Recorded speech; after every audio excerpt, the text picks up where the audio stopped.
Israel और Hamas के बीच जो सीज फायर हुआ था उसको लेकर एक अहम खबर आ रही है कि किस तरीके से अब यह सीज फायर जमीन पर उतरता दिखाई दे रहा है। सबसे बड़ी बात यह है कि कौन कौन से देश यहां पर अपनी शांति सेना भेज रहे हैं, यहां पर अपने फौजी भेज रहे हैं, उसको लेकर बड़ा अपडेट आया है।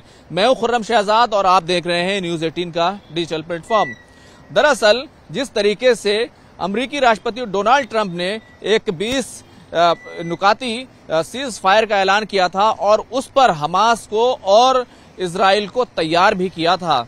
जी हां, ये पूरा श्रेय जो है वाकई अमेरिकी सदर डोनाल्ड ट्रंप को जाता है। लेकिन अब जो बड़ी खबर आ रही है कि जिस तरीके से 15 बंधकों के जो शव हैं, 15 हॉस्टेजेस जो थे जिनकी मौत हो गई थी, उनके शव हमास की तरफ से लौटा दिए गए हैं। हालांकि अभी भी 13 शव बाकी हैं, लेकिन अब क्योंकि मरहला यह है कि इजराइल अपने फौजी पीछे हटाएगा और वहां पर जो इंटरनेशनल सिक्योरिटी फोर्स है, जो इजराइल में सिक्योरिटी माफ कीजिएगा फलस्तीन में और गाजा में जो सिक्योरिटी को संभालेगी इंटरनेशनल फोर्स, उसकी अब बारी है। और इसको लेकर बड़ी खबर ये आ रही है कि तुर्की अपनी फौजी भेज रहा है।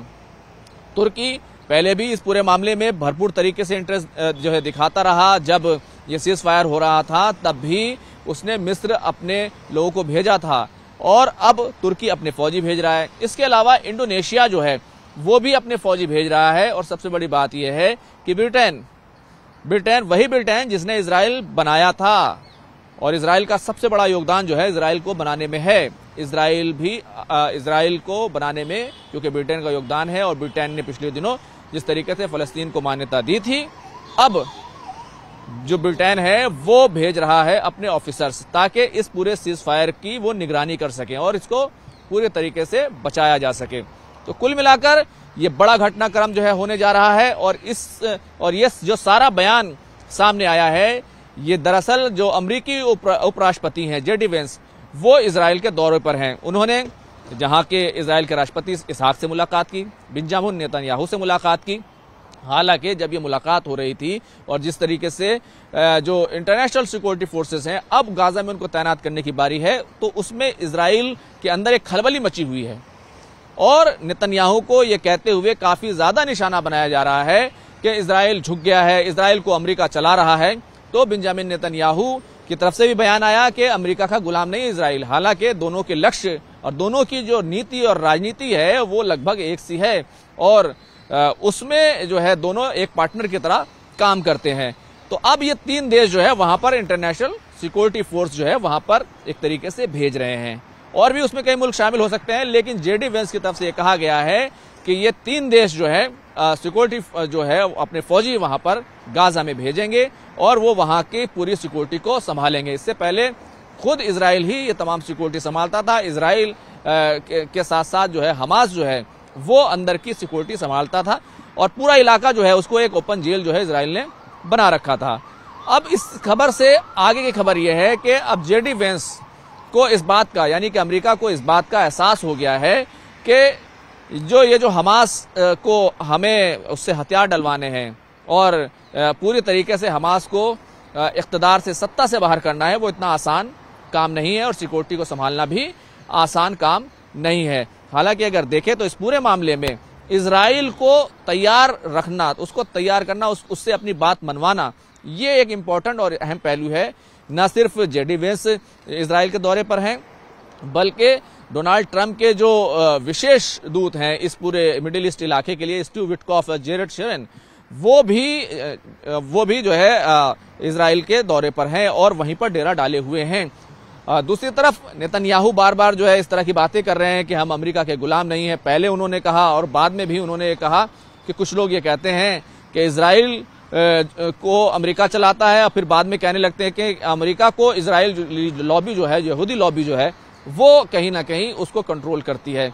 तो कुल मिलाकर एक बड़ा अपडेट जो है इस सिलसिले में आया है। हालांकि अब ये जो कुछ हो रहा है ये इसमें 68,000 से ज्यादा फलस्तीनियों की जान जा चुकी है और 1500 के करीब जो है वो इजरायली भी इस पूरी जंग में, इस 7 अक्टूबर 2023 के बाद से जो कुछ शुरू हुआ था उसमें जान उनकी भी जा चुकी है। 7 अक्टूबर को जब हमास ने हमला किया था, और हमास ने जब हमला किया उस वक्त 1200 लोग मारे गए थे, 1200 इजरायली मारे गए थे, और 250 लोगों को होस्टेज बना लिया गया था, उनको अगवा कर लिया गया था। अब क्योंकि डील हो गई, होस्टेज लौटाए गए हैं, अब इस पूरे मामले में इजराइल की तरफ से एक दिक्कत ये आ रही है, और ये मतलब ज़मीनी दिक्कत है कि जो लोग मारे गए उनको शवों को कहाँ दफनाया गया, वो शव भी वापस करने हैं। होस्टेजेस जो जिंदा थे वो आपने लौटा दिए, लेकिन जो शव हैं उसमें से सिर्फ 15 लौटाए हैं। 13 शव अब का इंतजार जो है इजराइल कर रहा है, और इजराइल ये कहता है जब तक वो शव नहीं लौटाए जाएंगे तब तक हम जो सीज फायर का दूसरा मरहला है, सीज फायर का जो दूसरा कहना चाहिए कि उसका दूसरा फेज है, उसमें क्योंकि इजराइल को अपनी फौज जो है गाजा से धीरे धीरे बाहर निकालनी है, वो हम शुरू नहीं करेंगे। बीच में कुछ जिस तरीके से उसके 2 फौजी मारे गए थे इजराइल के, उसके बाद उसने बमबारी कर दी थी। हालांकि अमेरिकी राष्ट्रपति डोनाल्ड ट्रंप ने इजराइल को फटकार लगाई, कहा कि समझौता को और सीज फायर को बचाना है। फिर बाद में इजराइल के समझ में आया और वो भी इस बात के लिए तैयार हो गया। लेकिन अब इस पूरी सीज फायर और जो सिक्योरिटी का जो वहां पर घटनाक्रम हो रहा है, क्योंकि तुर्की अपने फौजी भेज रहा है, ब्रिटेन अपने ऑफिसर भेज रहा है, इंडोनेशिया अपने फौजी भेज रहा है, हो सकता है पाकिस्तान के भी फौजी जाएं, लेकिन इस पूरे घटनाक्रम में जो नेतन्याहू है वो अपनी जनता को मनाने में लगे हैं कि हम अमेरिका के सामने झुके नहीं हैं, क्योंकि कहीं ना कहीं अगर वहां इंटरनेशनल फोर्सेस रहती हैं तो इसका मतलब ये होगा कि इजराइल जो कुछ मनमानी अब तक गाजा में करता रहा है वो उसके लिए करना आसान नहीं होगा, और अगर वहां पर डेवलपमेंट के काम होते हैं उस पर हमला करना आसान नहीं होगा। तो इन तमाम चीज़ों को देखते हुए दरअसल नेतन्याहू अपनी साख ये इस तरह के बयान देकर वो ये अपनी साख बचाने में लगे हुए हैं कि वो नहीं झुके हैं, और अपनी सिक्योरिटी की, अपनी डिफेंस का फैसला वो खुद करते हैं। और इस बात में कोई सच्चाई नहीं है कि अमेरिका जो है उनको चला रहा है। लेकिन सच्चाई क्या है? सच्चाई सिर्फ ये है कि अमेरिका ने हमेशा इजराइल को बचाया है, और इसके पीछे क्यों बचाया है, इसके पीछे जो सबसे बड़ा फैक्टर है वो ये है कि अमेरिका में जो यहूदी लॉबी है वो पूरी तरीके से अमेरिकी पॉलिटिक्स को कंट्रोल करती है।